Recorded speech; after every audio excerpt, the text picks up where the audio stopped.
Joe. Know all there is to know, from masterpieces to deep fried tacos. And if the movie sucks, you might hear them say, there's no telling where the guys will take you. Get ready for a spoiler. Won't say it twice, cause we already warned you. Better watch out, it's gonna ruin the plot. Real spoilers. Real spoilers.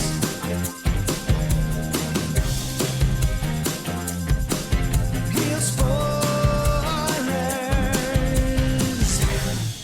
Broadcasting from the lush but not lavish studios located in the basement of the O'Keefe Institute for Advanced Film Snarkitude, this is Real Spoilers, episode 665, One Night in Bangkok. Nope, wrong No? movie. No. Oh, and the world's your oyster? I get my kicks above the waistline, sunshine. What is that from?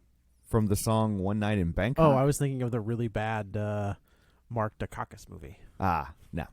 I know how much you love to think Dacakis. That's true. You just That's true. got Dacakis on the brain. He loves Dacakis. Cannot get He's enough the of you know, Dacakis. That's why I watch Iron Chef. Yeah. Yeah. And Dacakis and fisting. That's right. Those that's are right. his two favorite things. That's my search history. So Yeah. you really should have been watching Double Dragon Yeah, only the strong. and Le Pacte de Loup. That's right. That's right. But yeah, One Night in Bangkok from the play Chess. Chess? Oh, from the play Chess. Yeah, I got you. yeah. I don't know what that is. It was a musical in the Oh, the musical Chess. yeah. Well, it's musicals or plays. Yeah, Yeah. it all works. Yeah, it's on a stage. Yeah. But yeah. It was made in the 80s. It was a weird thing. They came out with the soundtrack first, and to try and generate revenue. Like a concept album. Yeah, and then Yeah. turn it into a play. But it toured. I mean, it played the Fox when I was a teenager. oh. and It's all about the game of chess. It's all about the chess tournament in Bangkok. Oh, Well, did it that take we- place over one night? Yeah, it did. Oh. I don't know. I don't remember. I haven't seen it since I was 14. So, What are we reviewing again? I forget I at don't this know. point. but it's an interesting play though. Just the whole thing behind it, Yeah, But cool. All right. Murray Head, who was on the Jesus Christ Superstar soundtrack, I believe. As who? I don't know. Oh, That was what they always said. This is a riveting start to the episode. That's his. That's their.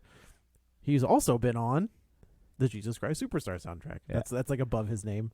Yeah, that was his claim to fame. Yeah. Not as lead vocals, but just as one Yeah. of the backup guys. He played a tree. He was one of Jesus's robes. But yeah, it was a Tim Rice musical. That's not nothing. He's a No, big that's deal. true. That's not nothing. That's He's a big deal. I know who that is. Yeah. So, Yeah. but Phantom of the Opera. That's right. anyway, I guess let's go around the table and everyone can introduce themselves. This is Joe. This is Kevin. And this is Tom. And quick shameless plugs. Don't forget we're available on Apple Podcasts, Spotify, Google Podcasts. Wherever you find your podcasts, you can find us. While you're there, be sure and follow us so you never miss an episode. And maybe leave us a review. That's always helpful. We got a rating, Ooh. so our ratings went up. Well, that's good. Just because we got a rating doesn't mean they went up. No, they went up. Okay. Yeah. Phew. You can also find us on Facebook, facebook.com/Real Spoilers. While you're there, like the page and join the group if you want the easiest way to help us. Doesn't cost you a dime. Share an episode in your social media feed. People who were kind enough to share an episode this week, and I should preface this by saying I've been having issues again with Facebook showing me who shared an episode. So if I miss Something you, tells me it's only going to get worse. I know. So if I miss you, I apologize. It's not because we don't like you. It's because Facebook is being a... So here we go. Librarian Cynthia, Laura Connolly Quiddick, Ralph Tribble, Heather Sachs, Tammy Sherman Powers, Douglas Bolduc, Gabriel Lugo, Chris Valls, Phoenixville Morley, Zach Brown, but not that Zach Brown, Travis T. Witt, Epic Film Guys, Chris Williams, Jarpo, Hey. All right. which I loved his brothers Gico and Droucho. Minorities Report, Geek to Me Radio, Ronnie Castle, Kathia Woods, In Session Film, Linda Wright, Spoiler Piece Theater, Keith Noakes, Ryan Terry from the Force a Crowd podcast, Invasion of the Remake, The Movie Journey podcast, Binge Movies, Chris Wilson, Matt Naglia, Cinema Recall, Victims and Villains, Bitchin' Boutique, which is a great name. That's a good name. Mike Marlowe, which your name's okay too, I guess. Is Mike Marlowe related to Aaron Marlowe? I don't know. One can only Yeah. assume. Oh, Yeah. The Manic Pixie Weirdo Podcast, Film Rage, Ladies Fright Podcast, All the Horror, Feel and Film, and Mike, and Oscar. So thank you very much. And if sharing an episode isn't being helpful enough for you and you like, how can I help them even more? Patreon.com/RealSpoilers. For $5 a month, you get all sorts of bonus content and you help us out a little extra. And we are appreciative. And there's all kinds of Halloween stuff in the Patreon right now. Nothing but. Nothing but. There's a Nothing but. lot of it. Yes. So anyway, there's all that. And let's dig in. Man, did I love this movie. This is so this might be my Malignant. It's This cool. is so this was great. Yeah, it's cool. I really liked it too. I went into it super hyped. Yeah. And so it wasn't as good as I had hoped it would have been. Like, I liked it though. You know, I think the film starts off really strong. Yep. And I think it's really good in the middle. And I think that third act, when it gets With the reveal? all the just all the ghosts and the movie was anxiety inducing and terrifying, and I was right there with the main character. And then when all those ghosts started popping up, it looked like something out of the Haunted Mansion or something. It just it made it feel that the horror went away for me. Oh, that's interesting. I just think they didn't quite nail all the ghost stuff. But I really and liked you would it. think that a guy who loves horror and kind of got his start in horror, right? Like Shaun of the Ish. Dead is like a Yeah. rom-zom Yeah. com. I wonder if it's because it's 60s, he went with the feel of Ghosts that was maybe a little bit more 60s. Yeah. I could see Might that. have I mean, been. if when we get to the reveal of like what the ghosts are, that makes sense. Yeah. Yeah. And I liked it, but I did not love it. And Yeah. I have a problem with its central conceit. I feel like it created a problem it didn't know how to solve, and so it gave the retroactive problem a different solution, which I didn't like. Interesting. But I thought the performances though. Oh man. I mean, And it's a great looking movie. Like it's a fun ride. Yeah. It's just I think I like this better than Baby Driver. I would say that. Yeah. Yeah, it's solid, and yeah, Edgar Wright, he has a brilliant style. Like his style is so unique, and he's so visual in his storytelling, and so the movie does look great. And the performances, though, seriously, Thomasin McKenzie, Say her name again. Thomasin Okay. I McKenzie. just want to make sure I hear it right. So Oh, I know how to say I it. think that's how you pronounce it. But she was in Jojo Rabbit, and then also Leave No Trace. I don't know did you guys see Leave I No did not Trace see Leave No Trace. with Ben Foster? Ben Foster Is plays she the daughter? yeah. Oh, She was really young in that, Yeah, but I mean, it was several years ago. But they're out in the woods and like they're like survivalists. yeah, right? they're like on the lam and no one, people are looking for them and they're moving all the time. It is such a good movie, and both their performances are excellent. In that, so see that. But that's where I first saw her, and she's excellent. And then Anya Taylor-Joy. I mean, she's kind of is a given just at this point. awesome. Yeah, Yeah. she really draws you in. Like that character. Which is, one wasn't? One of them wasn't old. Yeah, that's Thomasin McKenzie. Okay. Yeah. Yeah. So yeah, Thomasin McKenzie was just in Old. Oh, and yeah, then yeah. She's the sister in Old. Yeah, and she's gonna be in something. I mean, she's getting a lot of work because I mean, Makes her sense. early stuff was just like- Jojo Rabbit. If you haven't seen it, is sure. it is stellar. But She those- is stellar. Yeah, those two, I mean, are really the two leads of this movie, and Thomasin McKenzie even more so. And man, I mean, this movie lives and dies on her. I mean, her performance, and she is going through a lot of stuff. Yeah. And she grabs you right from the moment when this movie opens, and and the soundtrack. You can't. I mean, that's the other what- star of an Edgar Wright movie, like James Gunn. Is I was the gonna, soundtrack. as I'm watching that, I was gonna bring that up. Is like when we had that conversation about James Gunn, we kind of forgot about Edgar Yeah. Wright because we haven't seen him since Baby Driver. Well, and this has been a long time since his last movie, but Yeah. but he just He like is James also- Gunn, they've got the same. They love music, Yeah. and they pull things that aren't so on the nose, and they're deep, deep cuts and hits that you wouldn't necessarily realize. But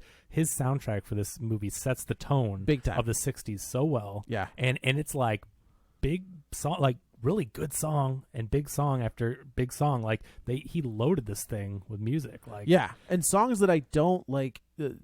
Sometimes a James Gunn or a Quentin Tarantino, like that, is built into his budget, right? Like Right. there's a music budget, Right. And to me, Edgar Wright is able to pick. I think of like in Shaun of the Dead when they pick "Don't Stop Me Now," Mhm. which is like no, it's definitely not one of Queen's bigger songs, Right. but it like in that like it works there. I love that song though. It's a great song, but like it's not one you hear on the radio all that often. Yeah. You know what I mean? Like it's not one that gets played That's regularly. a great going out song. I remember when I was younger, and it's like that was like you're going out on Friday night. It's like that gets you amped up. It's a good. I love that. Really, I wonder if maybe it's a bigger hit in the UK. Oh, maybe. There's a lot of songs that are like that. That like that's a good point. Might not be big hits here, but they were big hits there. Yeah. But I mean, like I just think that that's not as expensive as trying to get Bohemian Rhapsody. But when this movie starts off, and I talked about this. I think I talked about this with Donald Sutherland. No, Donald Sutherland. Yeah. Well, you remember which one that is, right? He's not the guy in Halloween. Oh, that's Donald Pleasance. Yeah. Yeah. I felt bad about that. I could not keep it together. Yeah, I talked about this on our Invasion of the Body Snatchers episode with Donald Sutherland, an introduction to characters. I love it when a movie throws you in and introduces you to the character without it just being this like plain thing with a bunch of exposition. Okay, that's what this character's doing. This movie starts off with Ellie dancing around her room in a paper dress she's made. So clearly you're like, okay, she's a clothing designer. She makes her own dresses. She's made this doesn't have a lot of money. This beautiful dress out of newspaper. Yeah, doesn't have a lot of money. She's fun. She's bubbly. Her personality. Like, I just love how this movie throws you into it. You've got the great music, and right there, you're on the ground running. Like, okay, this character's cool. I like her. I relate to her. And the way he introduces her is really fun. And also, you get his style, his style and his flair. Mm-hmm. But then, at the end of this song, when she's getting ready and packing her stuff and all that, which also shows you she's like getting ready to move and all this, but then she sees her mom in the mirror, which I thought was a very creepy. Like, so that's the thing is, I think there's a lot of like mirror work in this movie, and I think it's insanely impressive. Yeah, like the stuff with the two of them, like when she's walking down the steps, like that is when you were like, that's some next level stuff. Yeah.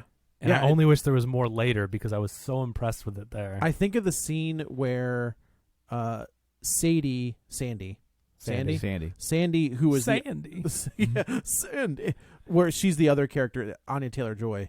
There's the scene where they're in a booth, right? And and she's banging on the not even that, but mirror. like they're moving together, which I think is probably not the easiest thing to get right.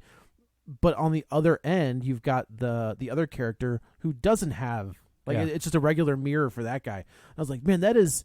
I cannot even imagine. I know how they did it. Trying he to has a figure mirror, that out, but she has, I guess, glass or something because she's banging on the other side of what is supposed to be a mirror. But or is she even really there? Or is it CGI? But it looks so seamless. But it does look, right. And when they were dancing, it looked really good too. Yeah, that was when it kept toggling back and forth. That was insanely good. That's the thing is that there's so much different work with mirror and switching the characters back and forth, and it looks so seamless. Yeah, and that's where Edgar Wright.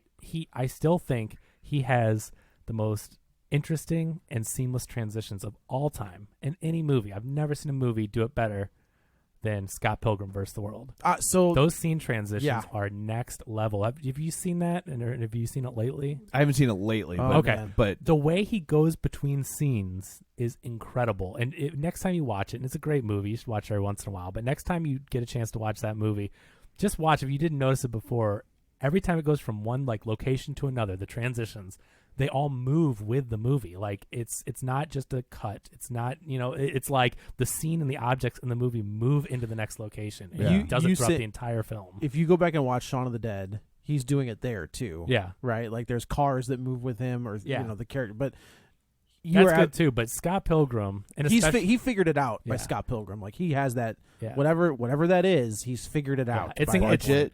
That could be it. Yeah. But and then plus, and that's a comic book movie, very much right? So. And so, and that's the thing is, we're so used to comic book movies looking a certain way. Where Scott Pilgrim looks like the comic. Right. Like that's an amazing. He brought Brian the comic O'Halloran. to life. Is Brian O'Halloran? Brian Lee O'Malley. So. Brian Lee O'Malley.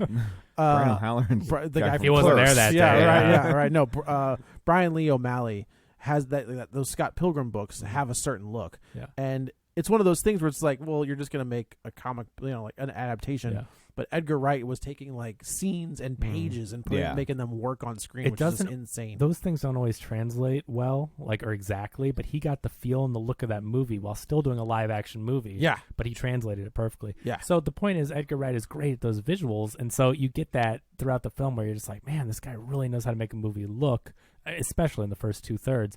But I like how you get that introduction to Ellie and then you get stopped in your tracks. when you see something's off here. Yeah. And you see her mother in the mirror. And yeah, I mean, characters can, like, if they've lost a loved one, they can see them or think of them. But there's something about the way, like, the music stops and it's more ominous, and you're like, this is gonna be something. Well, he kind of does that. I know we're probably just gonna keep referencing his other movies, but that's what he. If you go back and watch Shaun of the Dead, that those opening credits are every character that he focuses on is a character that we come back to see as a zombie later, right? Like you get the Mary as the checker, and then that's the first zombie we encounter. It's like you get that all the time.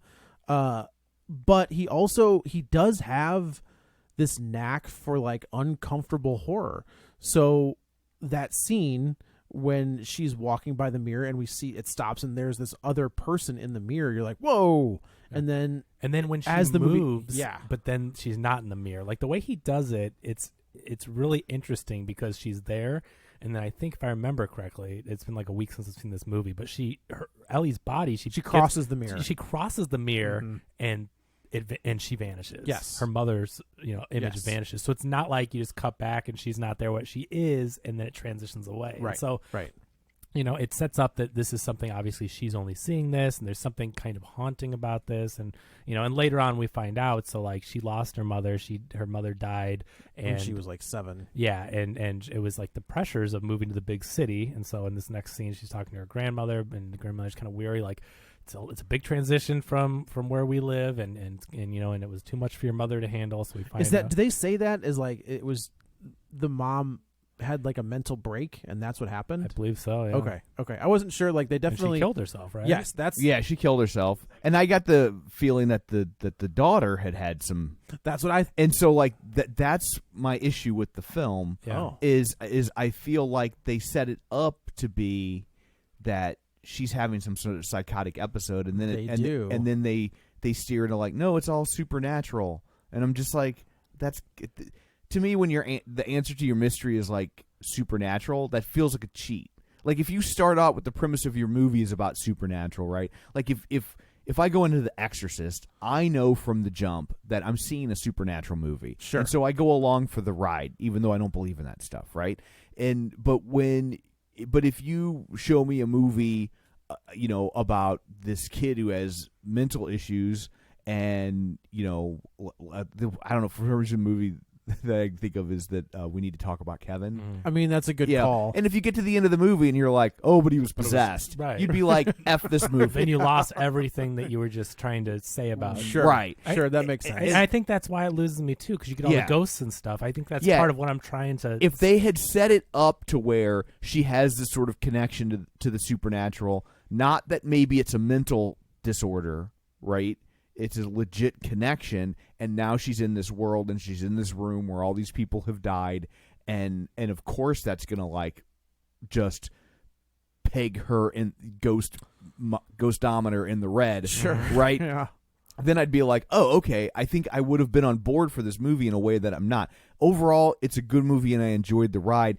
It's the central conceit of the film.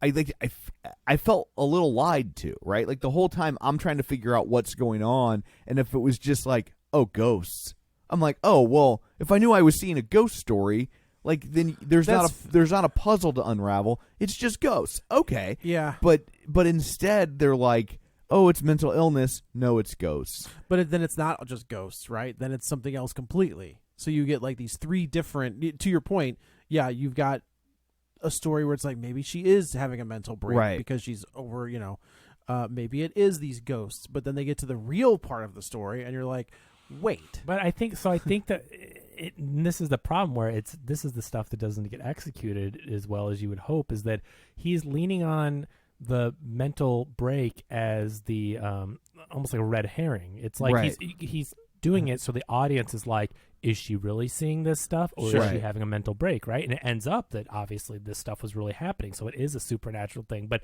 could it be both? Well, yeah, but then that's the thing, is it's messy. It's too much. Like they don't follow the threads of the mental health thing enough. Like they drop it and they're like, it's ghosts. Like to Tom's point. Yeah, like I think it would have been like, I feel like this script needed like one more draft. Yeah, you know? Something to connect the two, because there's no piece in between Mental Break and Ghost. It's I think maybe a way to play it and still get largely the same movie is if they had played it more like she has this supernatural ability that she's interpreting as a psychotic break, right? Like she thinks this is a mental illness issue, and it's not. Right, and everyone else around her and thinks everyone it is. because obviously, because nobody's going to believe that she's going to be seeing like, ghosts. oh, you probably see ghosts. But that's basically what they're doing. That's the problem. Is there's no connective tissue to where they say that or write or spell it out for the audience or the characters because and I don't. That's what they're doing. The Graham is like, "Are you okay? What's happening?" And she's thinking this girl's having a mental break. Right. Did she say? She definitely said at one point, like, "Are you still seeing her?" Yeah. Right. But does she ever make a reference to like that her mom kind of had the same thing? Like that there was a similar. Well, that's what illness makes you between wonder: the two? is did the mom have the ability to see ghosts and stuff? Because that's how I was interpreting that. The mom had the same. Whatever's going on with the daughter, the mom had the same. The shinning. Yeah. You want to get sued? No, I said the shinning. Yeah, right. That's why I said it. But that's the thing. That's where there's it just needed that connective tissue because I think that's a much more interesting story. Is that the mom had a mental break and it was too much for her, and she ended up killing herself. And then now the daughter also inherited this, and it's like, oh, come to find out, it wasn't mental illness. She had this supernatural ability, latent ability, and you know what I mean, to investigate it more like that. But they never even go back to like her figuring that out or to say like this is what my mom had, like, you know what I mean. Right. So I think that there's something missing there. So anyway, so she packs her bags, heads to the big city. She has gotten into this, I assume this prestigious like London school of fashion. She meets her. She's very homely. She's dressed very conservatively. She meets her. I don't think she's homely. Yeah, I think homely. She's just. Well, I mean, she's like from the country. She's the big city is country not bumpkin moving to the. Yes, that's I don't. Not homely. Homely's not. You know what I mean. She's quite lovely. She is quite lovely. So she meets her new roommate Jocasta because. Oh. Man, did she do a good job she playing was great. A bee with a capital B? She was fantastic. If you didn't hate her. She, backward comments. She's like, oh, no, backhanded compliments. Yeah. Yes, yeah, where Ellie's like, oh, I made this myself. And she was like, oh. Isn't she sweet? Here we are in our designer dresses. And she comes in something she made herself. She made herself. And, of course, the other people are. They're mean she's girls. She's the top. Yeah. Jocasta's the top dog. They're straight out of these are the mean girls. Yeah. So, and Ellie doesn't fit in well. Yeah. There's the scene where they're talking about Ellie's mom dying, and she was like, oh, I was 7, and then Jocasta's like, well, I had a great uncle that died, and it really. She's like, my mom died too, and she's like, my mom, but then Ellie's mom died younger, right? And then she's like, oh, and then when she found out her mom committed suicide, and then she's like, oh, I had an uncle who committed suicide. Yeah, she's very competitive. If you caught a fish this big, she caught a fish this big. And I mean, so to their credit, like, see, the writing of that I think is fantastic to show how horrible Jocasta is. Like that kind of thing, those character traits they're writing. Yes. Make you hate that character because you like Ellie, and again, since the beginning, she seems like such a sweet, wholesome, nice person and good person, and then you get her set up with this roommate who's awful, and she just keeps digging in worse and worse. And so like their first night there, they go out, they go have a big party. Yeah, they go to the Toucan, which I was like, man, if I were still drinking, that bar would be my spot. I like the basement of that bar all day. That looked great. But instantly she realizes the big city is not for her. Way too much for her. This is not her, not yet at least. So she they get back home, and Ellie is kind of like under the covers, and she's got her very prominently placed Beats headphones that we see all the time. Yeah. And then of course Jocasta busts in with a boy, and they start doing what you do, and then Ellie has to like walk out of the room covered with her big comforter and like leans up against the wall, and then she just kind of like the story progresses, and Ellie quickly realizes that this is not going to work out. She meets this guy that seems nice, like a more genuine guy who who we. But she's also not interested in. Yeah. Well, she's smart though. Like, so we skipped over when Ellie gets to the big city. She's immediately dropped in and meeting these men. You know what? Oh yes, you're absolutely right. And it's I was going to mention that is that there's this weird foreshadowing as to what we're going to get going forward, where she does meet that, which is obviously very on purpose. Yes. She moves to the big city, meets and the creepy Grant says cabbie. you got to be careful of people, whatever, blah blah blah. And then she's thrown right into it. The cabbie's like, "Where you live? Oh, I'm sure I'll see a lot of you." And she's already feeling. And he says, "Like, are you a model?" Ugh. He's looking at her legs in the mirror. So I mean, instantly she realizes how creepy people can be, and she's nervous. And the horror elements, I have to say, it reminded me of just that one scene in 8th grade in the back of the car. Yeah. You know what I mean? Like, where totally. one of the most terrifying scenes, especially because of that movie. Like, you honestly have no clue. Like, most movies, you're like, they're not going to go there. But this movie, I was like, oh, they might go there. They might go there. But so like it reminded me of how much anxiety I had just during that one scene. But Ellie has a lot of scenes in this movie where Edgar Wright ramps up the tension, and this is one of the most anxiety-inducing movies I've watched in a while. He plays up those thriller elements, and I mean, it really had me like. She's also got like a very expressive face. Like and her eyes, she's able to do things with her eyes that I think are that ramp that up even more. She's got very big eyes when she wants to have them.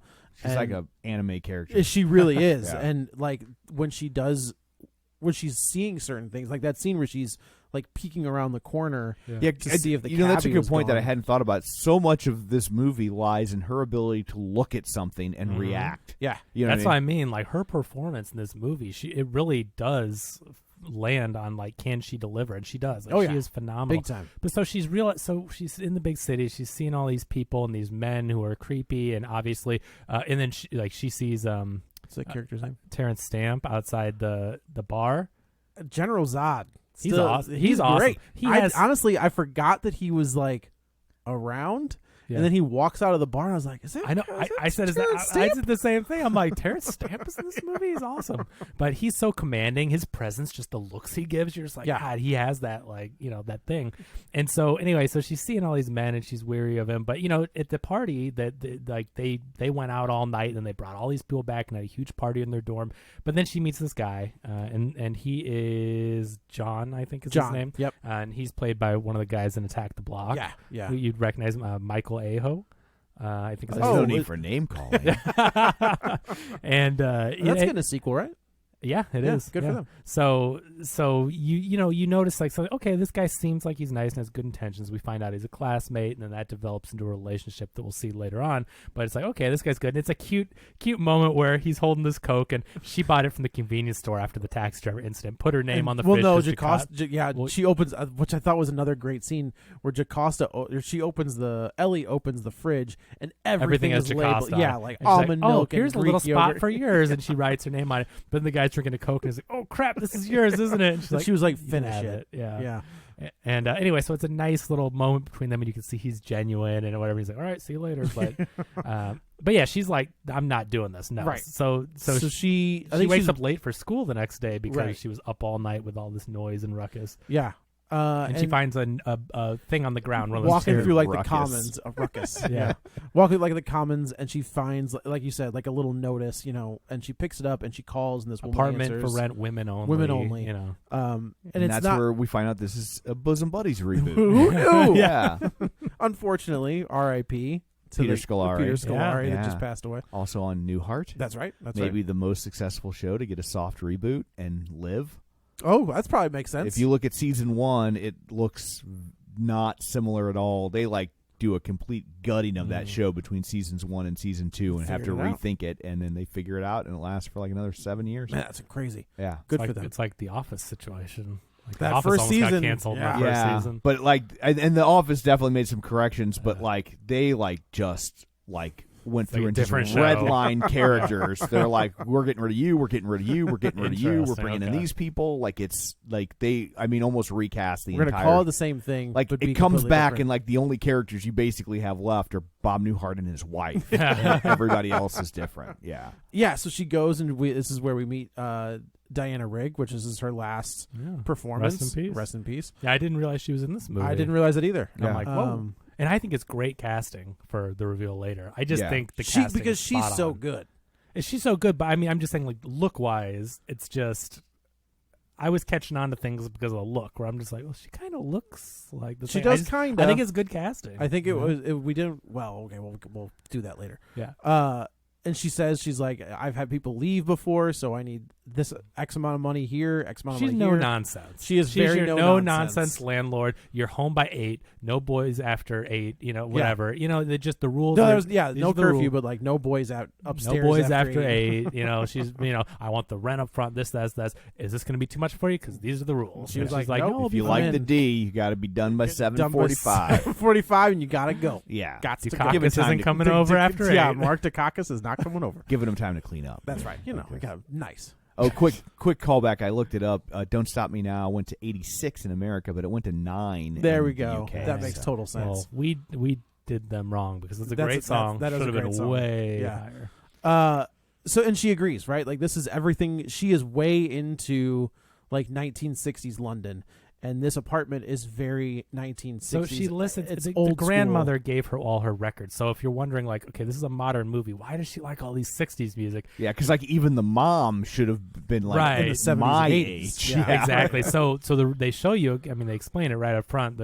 She's like, the grand's like, you can take all these records. She's like, no, they're yours. She's like, nope. And I like it. It's a cute line where she says something like, no. She's like, I got you hooked on them, so to take them away wouldn't be right. You know? Right. So it explains why she loves this era so much for being the age that she is, because that would have been 60 years later. Like, Yeah. that's Really big time. Yeah.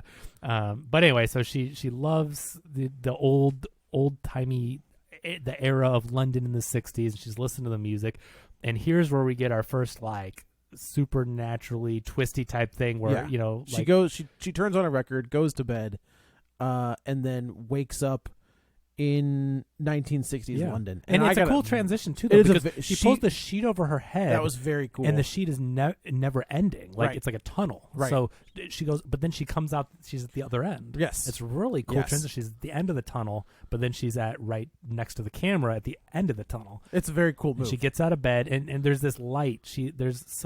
Do you remember what the light said? There was something about I don't know. Well, What she business it was. she walks out to a theater and it's playing Thunderball. No, but the flashing light. There's a mark. Oh, not it's a bistro. It says okay. bistro. Oh, that's it's where red. it is. It's red and blue. Yeah, It's so a red it and blue light. flashes, and so this is also we talked about with Malignant, the Giallo. There's this a lot. is Edgar Wright's Giallo. A little film, bit. Yeah. With the red lighting, I mean, Yes. he lights a lot of it in red, and there's this big red flashing light outside her room, which that would be annoying trying to go to bed. I mean, if a you're fluorescent red yeah, light like right outside. Yeah, I was But like, pull those curtains. Yeah, it makes a really cool, really cool imagery. But anyway, so she wakes up, goes downstairs, and there it is, Thunderball. Which, man, I saw that poster. I was like, yeah, That was cool. I didn't read the article, but I saw the headline that I guess Quentin Tarantino and somebody else stepped in to help him get the rights to use that poster. Is that right? Yeah.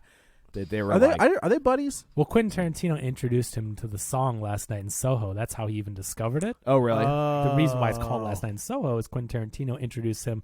And then Tarantino's like, well, if you're going to use this, you really have to thank the person that introduced me to it. And so he put her name in the thank yous too. And she was like ecstatic about it because he's been doing the podcast circuit, which I always love when people. That's fun. He was on Comedy Bang Bang. Was he really? Yeah. Okay. Talking to Scott about this stuff. And so anyway, so he thanked Tarantino and then thanked this other person that told him. They seem like they would be buddies. Yeah. They're kind of like two peas in a separate pod, Yeah. right? Like their movies Flip sides of the same flip coin. sides of the same I think coin. is maybe I what think you it's would probably put. a much Yeah. better. With the yeah. music and the film influences and Lots stuff of the like film that. yeah. And still, like, I mean, I know that Tarantino isn't as much comedy, but he has his moments where, like, I think there's some comedy moments that are obviously very understated in his Yes. movies, but there's some very funny stuff that he does. Yeah. But But so she wakes up in 1960s London. The cars, cars, the styles, outfits, everything, like the the music, costuming, the set designer. This should probably be nominated for something.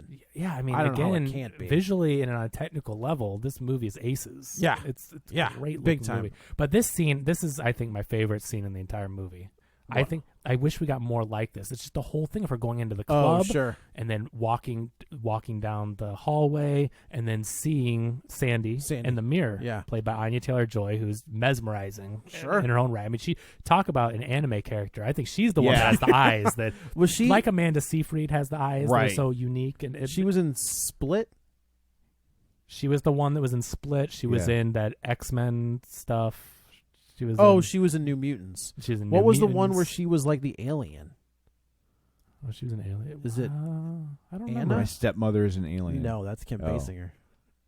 I think I don't remember. she's Plan in some, 9 from outer space. Yes, that was it. Yeah. she's in something like Okay. the one with it's a Blumhouse movie. Oh, okay. Yeah. Oh, yeah. Halloween. Yeah, Nope. that was it. Yeah, she plays Michael Myers. Yeah. So Mike Myers. No, Did I say Michael? He- Mike Myers, which is the That's- mask from Baby Driver. Yeah, see, exactly. It's all coming full circle. That's right. But she's mesmerizing and is so cool in this role, and especially in this scene when Ellie is this wholesome, sweet country character, innocent, right? I think you'd say she's very innocent, a little naive, right? And then so she goes and she sees the life of Sandy, and Sandy is confident and beautiful, and the way that her body language, the way that Sandy moves and acts so confident and everything is like everything that Ellie wants, and she wants to be confident, and she gets to live vicariously through this other character. Yes. And I think she plays this cool, confident boss, gets what she wants lady. She walks into that place like she owns it, walks down the staircase. They flip spots again seamlessly. Which is very cool. Yeah, that mirror work is amazing. I know. She touches the mirror, but she does it in the way they do throughout the film with that little flick. Yeah. Cool. Yeah. And then it cuts back from the mirror of Anya Taylor-Joy, and then it pans back and Anya Taylor-Joy's out of the mirror. Right. The next time they cut back, Ellie's in the mirror. She walks down the staircase, and they mirror that with the two actors going down. Yeah. And she walks in that club, like she talks to the bartender. I want to talk to the owner. She blows right past that creepy old guy. Then, we get into we've got creepy old guys again, which follows throughout the movie. These men, which also like men in the 60s. Well, men in general, I guess. But like in the 60s, it would have been worse. And not only would it have been worse, but these men in the 60s really grew up in the 40s. Right. You know what I mean? Yeah. So it's like it's even worse. It's yeah. But like I said in my written review, I'm like, this movie really shows how, especially during that time period, that men would use and abuse women like complete objects, right? And I get what you want, just you gotta do this. And so it's really creepy. She pushes him aside, walks up there like, I want to talk to the owner. I'm an aspiring singer. I want to sing at your club, And this is where we meet Matt Smith. Who, man, talk about creepy dudes. This character, he plays this character so well. Yeah. He is so charming. Because, he's so... From Jump Street. Mm-hmm. Right. And you're like, okay. Like, I could see, like, him being... I get him being infatuated with her. Like, she is unlike any... She is... They've got her dressed unlike any other woman in the club, right? Mm-hmm. She's wearing this bright pink, like, flowing... 60s style dress. No like other a movie woman. Star. She walks in like she owns the place. Looks like a movie star with the wind blowing in her hair. Like just bright blonde hair, which long blonde hair. Yeah. So like they've already singled her out in this club, and it makes sense that Matt Smith's character, Jake, would be taken with her. Like walks away from another woman to go talk to her. And I think this is smart casting because he's so charming and charismatic. Yeah, you need somebody that can toggle. That flip. Have we seen him play a good guy yet? Doctor Who? I mean, besides Doctor Who. That's it. But, I guess you can't get much more. But, man, when they flip the switch, it really just pulls the rug out from under you because you want to like this character. You're like, this is charming. What a meet cute. And what do they go on this thing, where, they're dancing, and then, again, the transitions between the two of them. Mm-hmm. And then, the old guy comes in like, okay, I want to dance with her. And punches him in the face. Calls her, I can't remember what, a slut or whatever. Calls her whatever. Mean things. Yeah, and he punches him, and then him and his friends chase them. And it's this really exciting, like something out of Aladdin, when Aladdin and Jasmine are running away. It seems like it follows the same kind of thing. And you're like, wow, these two are great. And he's like, you need a manager if you're going to make it in this town. I can get you in places. And so they become a couple and also a manager, whatever duo. And then Ellie wakes up. Yeah. Right? And so now she's inspired, so and that comes through in her work, right? So she designs the dress that she sees Sandy wearing, and like even the teacher's like, holy, like this is insanely good, like this is really good. And this is like the time period she loves. This is the life she wants. She wants to live in the 60s, and she finds out she has this kind of magic wardrobe that will transport her when she goes to bed. So she is now infatuated with Sandy, and not in like a weird, kind of in a weird way. Because she immediately goes out and dyes her hair blonde to look like Sandy. She buys the same. Like Sandy's her muse. Kind of, yeah. I was like single. She kind of single white female it a little bit. But like then she goes and buys like the leather jacket that Sandy had bought, and I do like where the gal was like $325, and she was like, "What?" Yeah, those are pounds. Those are right. Yeah, so that was pounds. Yeah, so like that's probably more like $500 or $600. Yeah. And she was like, all right. And then she goes, it flashes to the bar where they went, like, I need a job. And I do love, I love, those were the kind of bars that I loved, right? We're just like I just wanted a bar, a stool, and that's it. That's all I needed. Yeah. And Dukakis. is sitting next to me. I like this. I would prefer it. It's a very no nonsense little hole in the wall pub. And I love the Irish guy where he's like, "Are you Irish?" And she was like, "No." He's like, "Well, too bad." It's like, and she was like, "What?" He's like, "I'm just kidding. Go downstairs." Yeah. And and this lady that works there, she's just like, "What do you want?" And she's like, "I need a job." And she was like, "Can you pour a beer?" And she's like, "No." It's very funny. I like the dialogue and the banter between them. But then, the next day, she wants to get to. But Terrence Stamp is at the bar. Yeah. So immediately, I'm like, "Oh, it's Jake." Right, that's immediately what where I thought. You to think. That's exactly what you. Yeah. I mean, as the movie goes on, that's what they want. Because I think that's also really good casting because I could see Terrence Stamp looking. Unfortunately, we know what Terrence Stamp looked like when he was younger. Yeah. But Matt Smith does kind of resemble a younger version of this. And people get older and then they have and your beards face changes, and, but with the beard and posture, stuff, it's like okay, but you could see it. But she saw him before, she sees him again. You're getting really weird vibes from this big guy. time weird vibes. And then she goes to bed early, right? Isn't she trying to get to bed? He says he was like, "Do I know you?" And she was like, "Do I know your mom?" And she was like, "No." Oh, this is the almost get hit by the car. Yes, where they're kind of going back and forth. Where now, the Terrence Stamp character starts to he hands her the picture that she had drawn, and we'll find out later that Terrence Stamp knows people. You know what I mean? So, so she rushes home and goes back to bed, and this is where picks up where Ellie is taken. Jake Jingleheimer Schmidt. Yeah. Jake takes Sandy to the Riviera Club.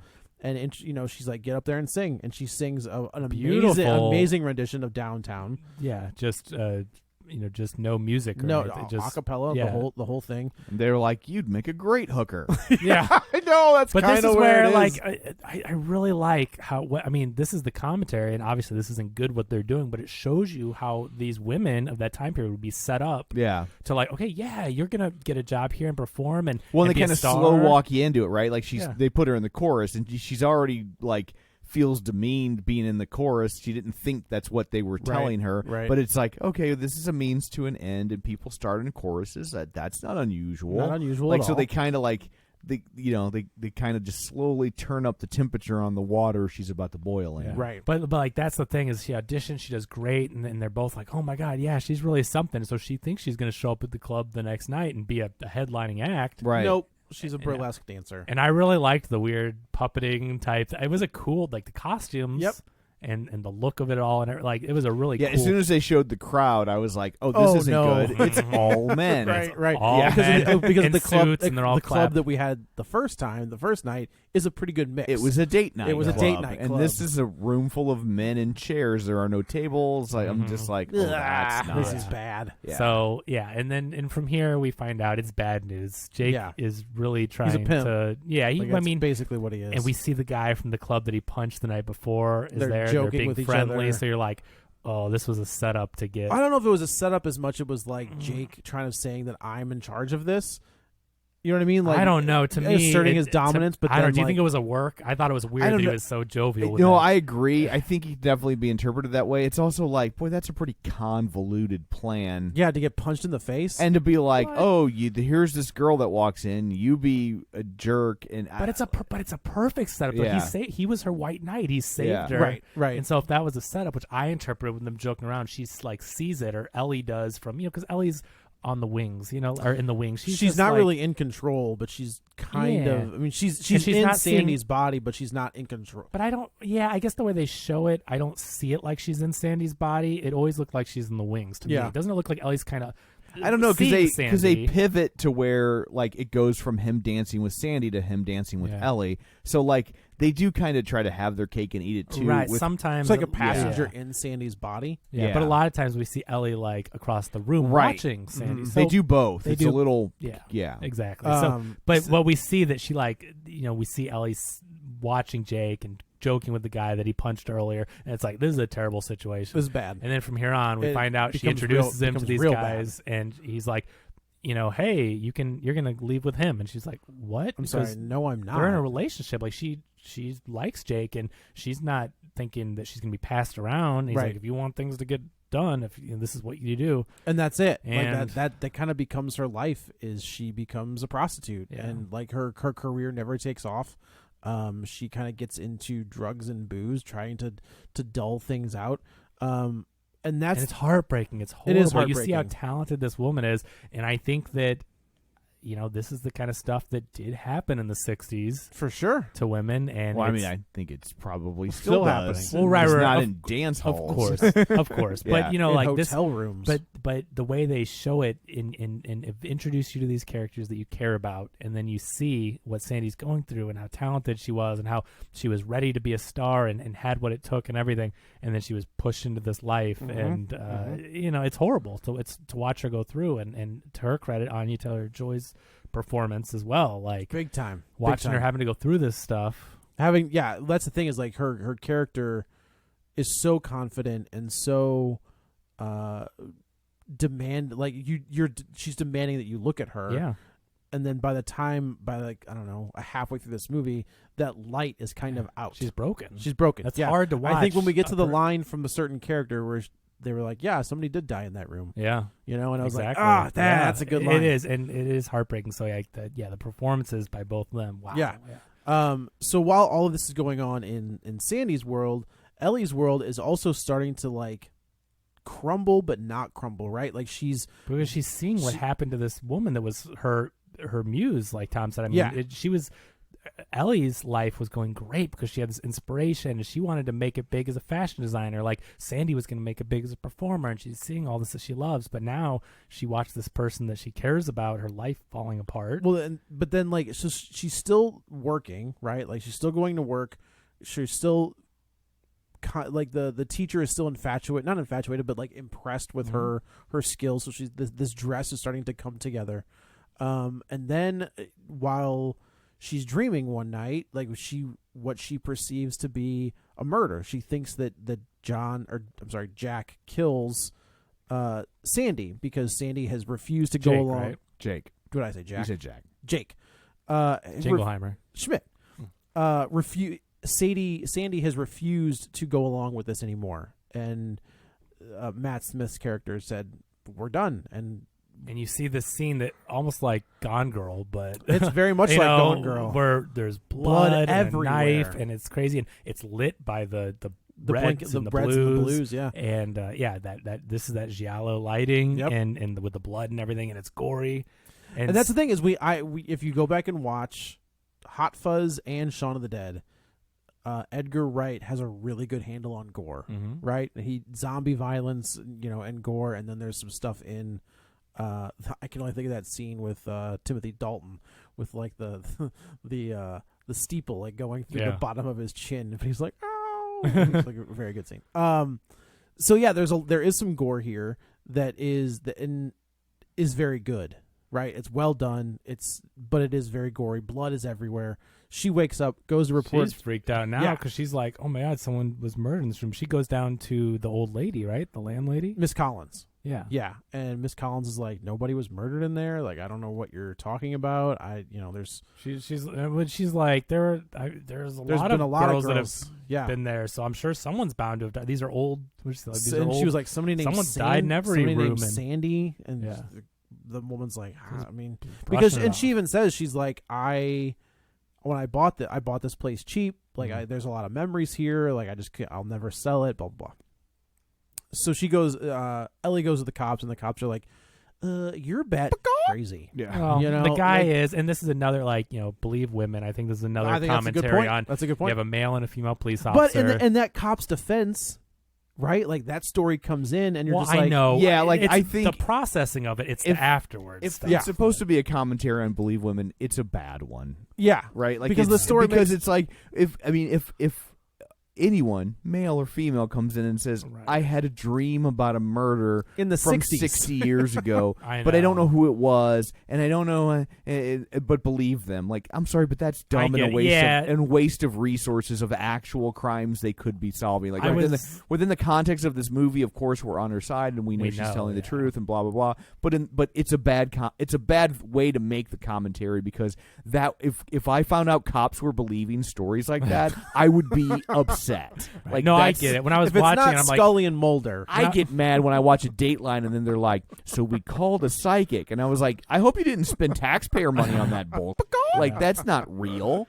Yeah, like, no, I was watching. I'm like, how are they supposed to believe this? Even though we know she's telling the truth, or what seems very obvious. But then afterwards, she walks by the bathrooms and the door opens and the guy's like, making fun of her and saying she was crazy, and the woman, the female officer, is like, "Hey, I know you're going through a hard time. Is there anything you need?" Yeah, like, I read it less as the female cop believe the story, as more just like what's up? Yourself. What's up with you? Right. And okay, I'll look into this. Which that I think is what I appreciated, because to your point, I don't think they need to believe stories like that without any evidence, because it does sound crazy, but also not like send the person out. Good luck. Like, that was cool the way that she was like, needs hey, to be a little bit of follow up. Yeah, exactly. So Ellie, realizing that the police aren't going to do anything, she takes it upon herself to try to find Sandy's last name. And now she's starting to see these ghosts, these weird gray silhouetted men, but you can't, and you assume that they are the ghosts of the men who abused and attacked Sandy, and they're attacking Ellie. Yeah, and because it's like the two worlds are starting to merge. They're starting to collide a little. She's starting to see while she's awake. There's a name for it, I can't remember, but like, she's seeing this stuff while she's awake now. The ghosts all have the lucid dreams. I think that's. But that's when you can more like, you're aware that you're dreaming and you can control the dream. I was thinking it's like daydreaming, but that doesn't make any sense. Yeah, that's just daydreaming. That's just daydreaming. Yeah. So we saw in her dream before, we saw that Sandy is talking to these men. She keeps changing her name, right? And I like how she gives each one a different name, and then there's one guy. There's one guy that's different than the others, so you can tell there's something going on. And he's like, "You're too good for this. You got to get out of this. And this is not going to end well for you." Yeah. And I do like that she's like, "What are you, a cop?" And he was like, "Doesn't matter." Yeah. Like, just. So you can tell there's a guy there that is trying to figure something out with this whole ring of what's going on. She goes to the library and goes through all the microfiche and tries to find. And this is another good little thing where she sees all of these reports of like. Well, have we gotten to the Halloween thing yet? Is this? I think this is where I figured out what was up. This is where I had an idea, but I was like, because all the articles she was finding were about missing men. Yeah, like there's a pastor, or there's a teacher, or there's all these different. And I was like, that are missing. oh, okay, I see. I was like, oh, we didn't actually see her die in that flashback. We, right, which I think is like, we talk about being able to play along, and I think this led you along long enough and left you all of the clues where it's like, I'm with you. I don't feel like it's a fatal flaw to the film if you start to piece it together here. Like, I feel like it's... No, there's a lot of good evidence dropped where you would just skip over it, but then you start to think, I think on a rewatch, when I was driving on the way here, I'm like, I think this is a film that really will benefit from a second I think so. Yeah. I'd like to watch it again and see all those. The Halloween party is before this. That's what I'm saying. We need to mention, because that's a big thing. Yeah. So they go to this Halloween party, and now every time she falls asleep, she's going into this crazy, like, abuse world. So it's not as romanticized. This is where as the men start showing up. Is in this Halloween and it's party. creepy. And the ghosts of these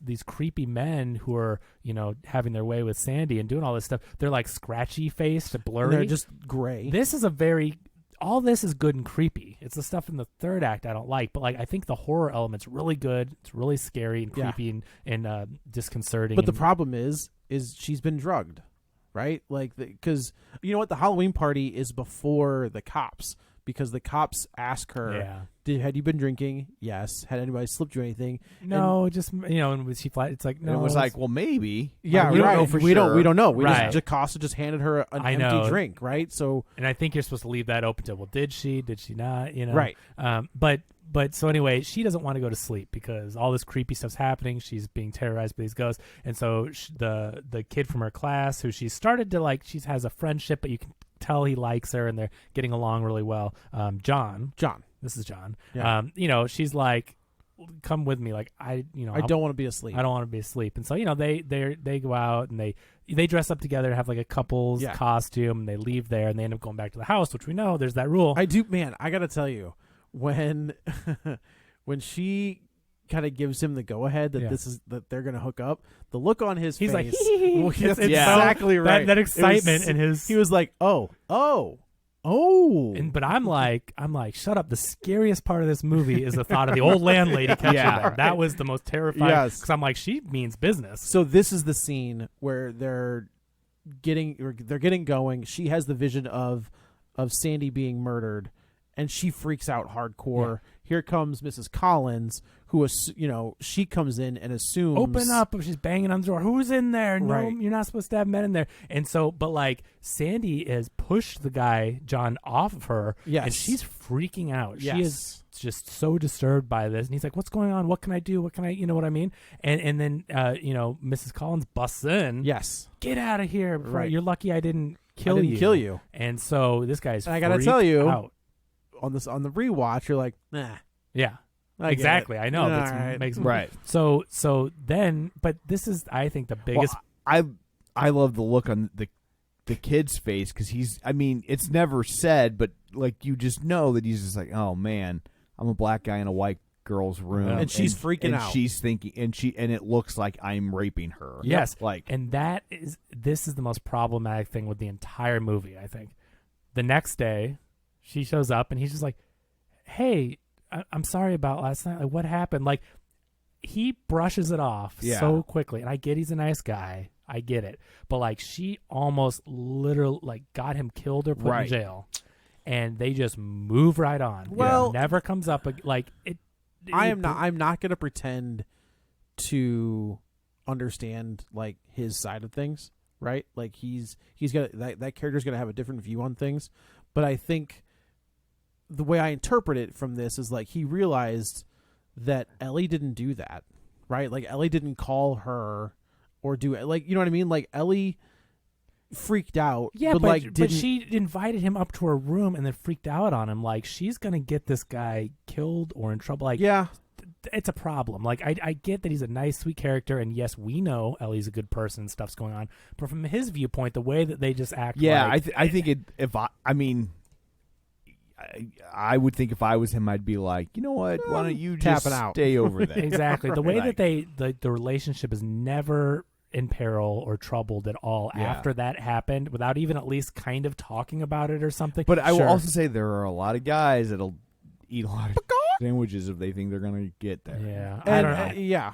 I think it's just the circumstance. Something about it didn't feel right. I just think they breezed by it. Like, just, oh yeah, well, that happened. Yeah, because he does come up to her the next day, like while she's going through the micro. Almost like it almost felt like he was sorry for what happened. Like, I didn't like the way that it. I think that he says which is interesting, right? Because he says he's like, if I did something, because he has no idea. Yeah, I think this is human nature. He's trying to figure out, like, did I do something that made you react that way? I do think that, because he doesn't know what's going on in her head. He just knows that she freaked out. I know in that moment, right? So him saying, if I did something that like freaked you out, I apologize. And she was like, and then she says, it's not you. It's not you. It's me. Yeah. But while they're going, like Tom said, all of this microfiche about men going missing, and now all things of these are starting to look microfishy. Fishy. They start popping up in the library. Yes, and I think this is another great scene where Ellie is like, "That's it, I'm done. Like, I'm not playing this game," and she's like stalking through the library, almost stabs Jocasta. This scene, this is like holy. This is a heart-stopping moment when she takes these scissors and it looks like she's going to stab a ghost guy, and we all know, we're like, these are people, right? Right. She's seen ghosts, but we know there's people in this library, and she swings down the scissors, and like the way that it's cut and with the sound and everything, it's such an impactful moment. It sounds like it went into somebody. It's like boom, but so John caught her arm right. No, he catches the scissors. He's got a hold of the scissors. Well, whatever it is, regardless, he stops them from going into Jocasta's eye. Yeah. Boom. It's a really... She freaks out. Jocasta freaks out. Yeah, which makes sense. Person just tried to kill me. Like, I mean, she's a horrible person, but yeah, if someone almost stabs you and murders you, you're going to freak out. Right. So finally, Ellie she knows in Ellie's head that it's Terrence Stamp.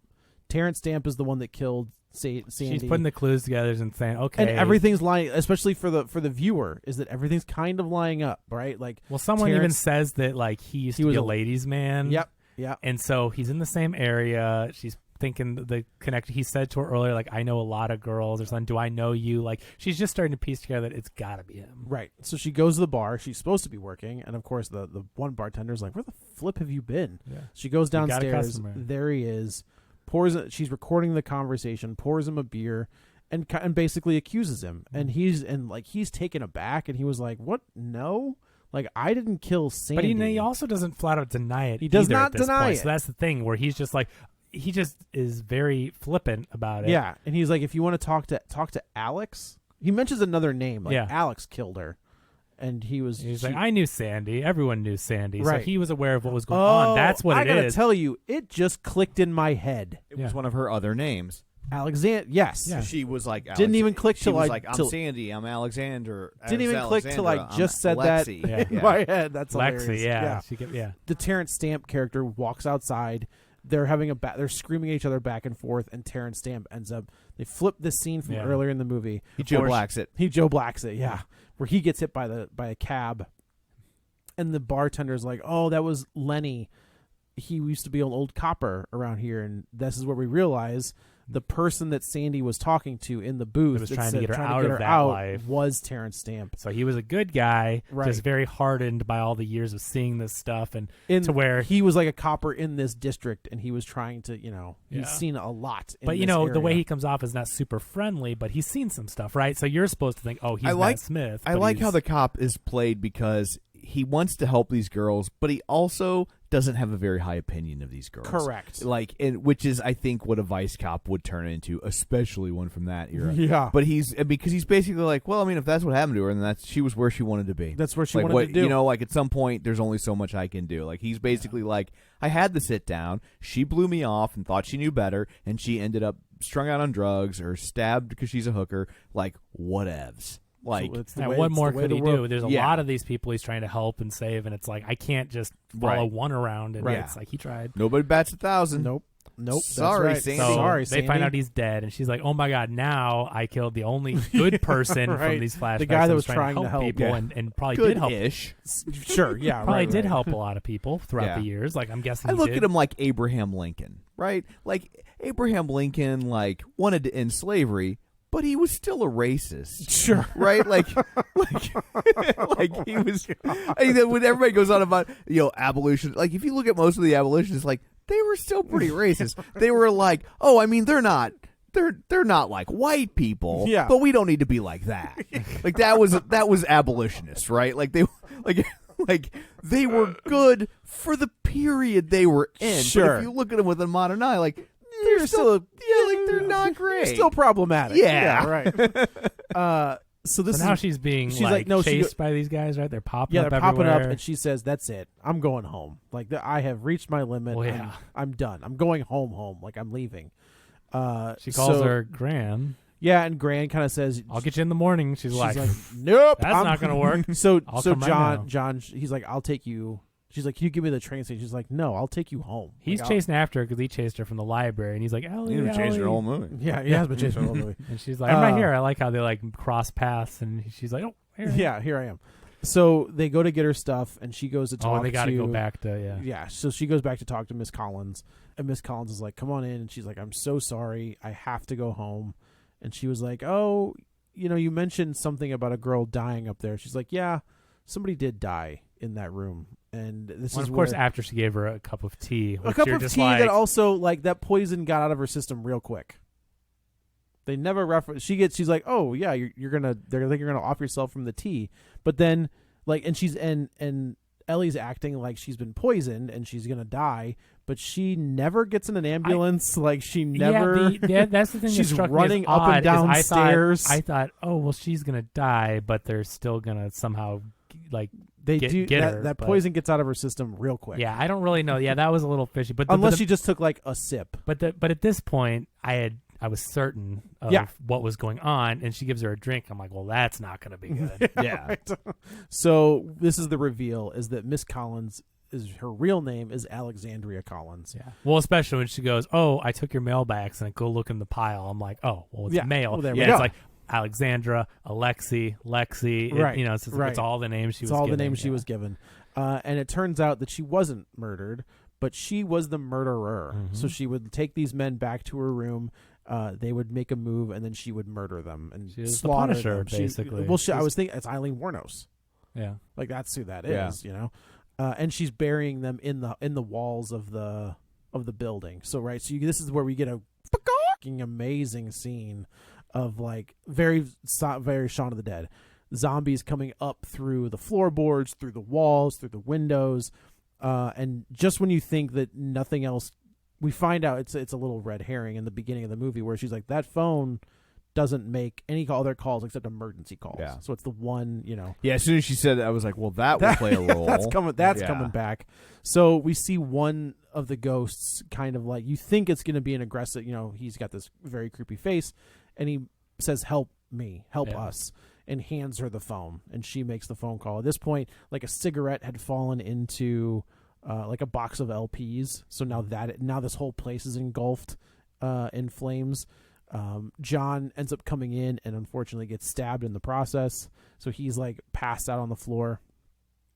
Because we know that at this point that Ellie's poisoned, and then the guy's there, and she's like, "You liar!" 'Cause she said she was alone, right? And then this guy comes in, stabs him in the gut. Oh God, he's gonna get it. Yeah. And this is there's a moment, which I thought this scene was really cool, where Diana Rigg goes away. And it's Anya Taylor-Joy as when they're up in the room, and they kind of embrace. And she was like, "I'm so you know." Ellie says, "I've seen it all. I know what you went through. I'm so sorry." And Diana Rigg or Sandy says, "I'm not going to jail. Like you're out of your mind. Like no way."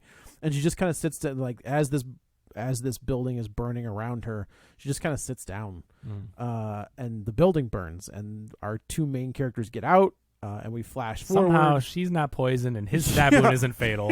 Yeah, those two non-deaths are a little bit like. I mean, one of them probably should have. Either one, at least. I mean, John probably should have survived and been like, "Dude, this was crazy. You are not going to believe what I saw." So we flash forward a little bit, and we get to Ellie's, I guess, graduation or project. Her like final thing is a fashion show. Her final, and it's like modern 60s clothing. So we see the dress that Anya Taylor-Joy was wearing, which is a little bit different, and everybody's really proud of her. We see that Gran's there, John's there, so he's okay, and right, everybody's okay. Everyone loves the show. Yeah, it's great. And they go back to behind the scenes, and we see Mom in the mirror. See Jocasta. Yeah, who's just like kind of gives her like a middle finger, but also I kind of like how she's just like whatever. She's like, you tried to kill me. Okay, right. You did try to stab me in the face. I was a bee. You tried to kill me. Okay, yeah, it's fine. That makes sense. So we do see her mom in the mirror, and there's kind of a moment there, and then the last little part is we see Sandy.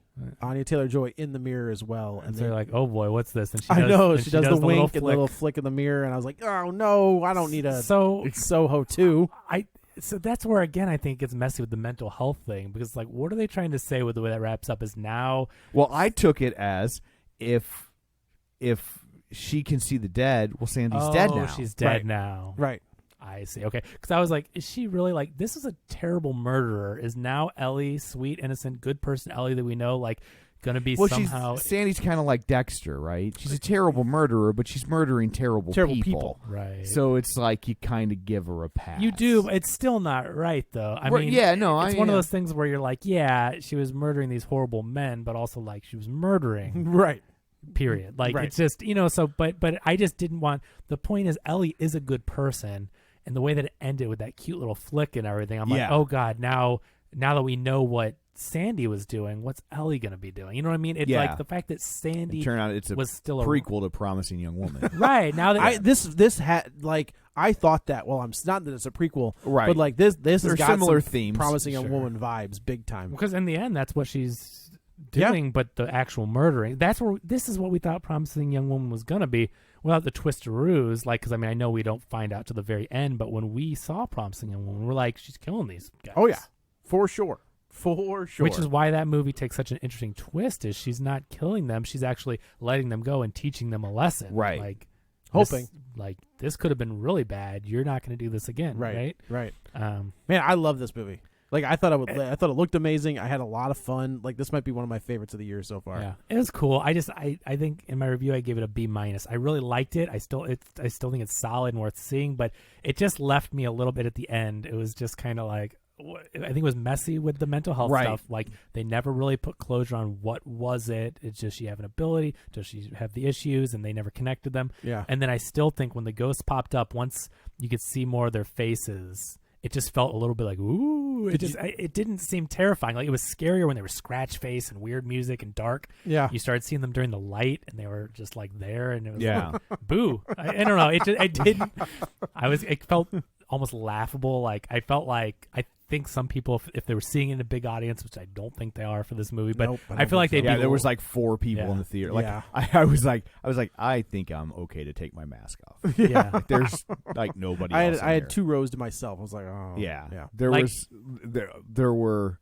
probably 9 people in the theater, and 4 of them was our party. So I was just like, and they were sitting in opposite corners, and I was just like, I think I'm all right. We're probably okay. I'm going to roll the dice. This is one of those movies that's going to end up as one of those mid-tier movies that isn't going to make money, which is a shame because, right now it's these like the little Blumhouse horror movies that are going to make a ton of money, or the superhero movies, and this is one of those in the middle. It's going to be blockbuster or bust. Yeah, which is like worth a watch. Yep. But the audiences aren't going to turn up to see it. I think I saw, the Friday numbers, the My Hero Academia, which is an anime show that I guess they did a movie for. They've done that before. It's more like a Fandango thing, isn't it? Not a Fandango, but goddamn, the thing where you like. Sure. When you can see the Met Opera in the theater for a night. Fathom events type of Fathom. thing. There we go. Yeah. But so that made $3 million, almost $3 million on Friday. Last night in Soho made 1.9. So I think the My Hero is tracking to make 9, and last night in Soho is like 4 or 5 if it's lucky. Dang. So it's just a shame because again I think that Edgar Wright's a brilliant filmmaker. I think he has a lot to say with this movie. Visually, it's really good. It doesn't always hit its mark, but it's still worth a viewing, and it's going to get swallowed up and forgotten. Like that's I don't know I think if they could have tightened up the supernatural / mental health part, I think they would have had a truly great movie. That's what fair. I mean. Yeah, that's the only part that really leaves me feeling cold on it. And I think there are ways, like you said, if they did another pass and somehow could connect those two and just make the reveal more like, oh my God, I have these abilities, and that's what happened to my mom. If they somehow just could hammer that home and like make that the reveal, like a Sixth Sense kind of thing. Yeah. I think it would have felt more brilliant. It would have been like, whoa, that's crazy. That's fair. I think that's a fair and tied it together nicely. Yeah. So, but there's still a lot to like in the movie. Like it's it's like I said, it's a fun ride. It's just it could have been next level good. Do you think he goes to the MCU? Like we know that he's already done it. He's walked away. He did walk away. I don't think at this point. No, I don't. Okay. I don't think the MCU would have. I don't him think that's probably true. And I don't think you get another stab. I don't think you do either. I don't think he showed up. No he didn't do what they wanted. Yeah.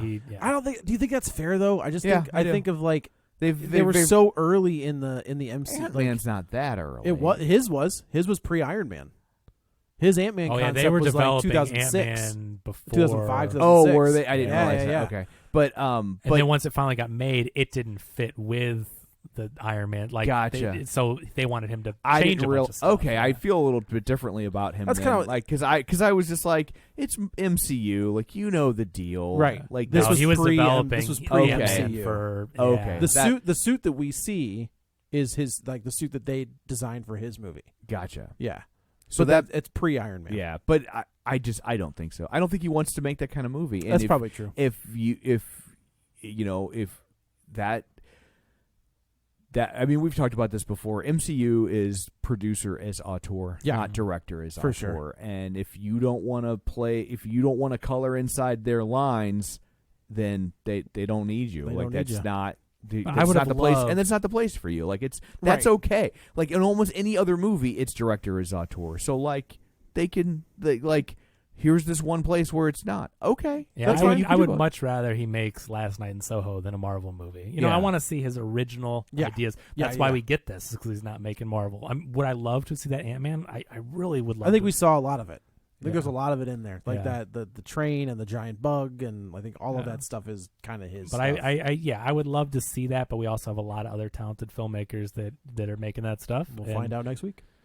Yeah, we'll see. Not doing good. At this point, Eternals is the lowest rated on Rotten Tomatoes Marvel movie, and it's teetering between 59% rotten and 60% fresh. So it's going to be very I'm going to say it right now. How many reviews are really in yet, though? Like 100. Oh, okay. I didn't know.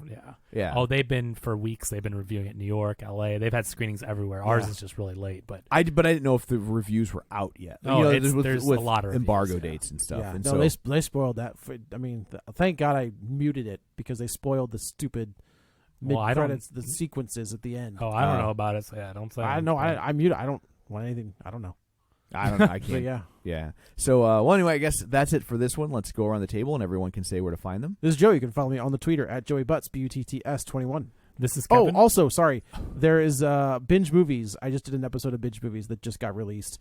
We did John Carpenter's 1990s. So I got the worst of the John Carpenter decades. But that's up on Binge Movies now. Jason asked me to do a guest spot. You got the one with Escape from L.A.? I sure did. Yeah. Oh, great. Yeah. I also Rocket got to Mars or whatever. That was 2001. Oh, okay. I Ghost got of Mars? Memoirs of an Invisible Man. I got Village of the Damned. I got In the Mouth of Madness. And then I thought people liked In the Mouth of Madness. They do. Okay. But that's Carpenter? What? In the Mouth of Madness? Yeah. Sam Neill? Yeah. Am I thinking really? Yeah. I didn't realize that was Carpenter. It is. I haven't seen that in a long time, but wow, okay. Go back and revisit it. So I got his 90s, and well, they can't all. He had a good run in the 70s and 80s. Let's put it that way. And Vampires. John Carpenter's Vampires. Ah. Okay. And then. Oh, and me now? Is that okay? Yeah, you're good. Sorry. Kevin R. Brackett on Twitter. And Tom, you can follow me on Twitter at Roger Kubert or on Facebook at facebook.com/Tom O'Keefe. You can find the show online, facebook.com/Real Spoilers. While you're there, like the page, join the group. And, of course, don't forget our Patreon at patreon.com/Real Spoilers. So that's it for this one. Next time we will tackle Eternals or The Eternals or An Eternal. I don't know what it is. There's a lot of them. There's a lot of them because it's eternal.